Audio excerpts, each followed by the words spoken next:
एक बार एक प्रसिद्ध राजा जो अपार संपत्ति और शक्ति का स्वामी था, भगवान बुद्ध के पास आया। उसने हाथ जोड़कर विनम्रता से कहा, भगवान, मेरे पास सब कुछ है, राजपाट, सेना, धन दौलत, पर फिर भी मन अशांत है।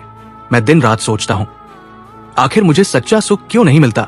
बुद्ध ने शांत मुस्कान के साथ राजा की आंखों में देखा और बोले, राजन, जब तक तुम बाहर की चीजों में सुख खोजते रहोगे, भीतर की शांति तुमसे दूर रहेगी।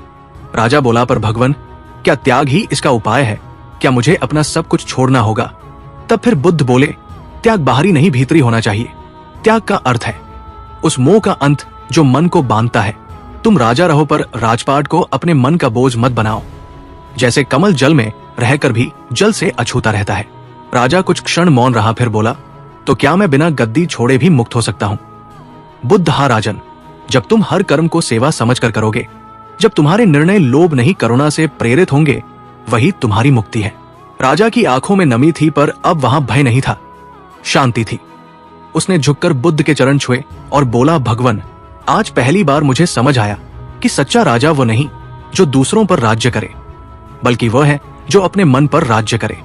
बुद्ध मुस्कुराए और बोले, तुम्हारा यही बोध ही तुम्हारी सबसे बड़ी विजय है। ये कहानी हमें सिखाती है कि जीवन की सच्ची जीत दूसरों पर नहीं, अपने मन पर विजय पाकर होती है। बाहरी उपलब्धियां तब तक अधूरी है जब तक भीतर का द्वार शांत ना हो जाए। ओम नमो बुद्धाय।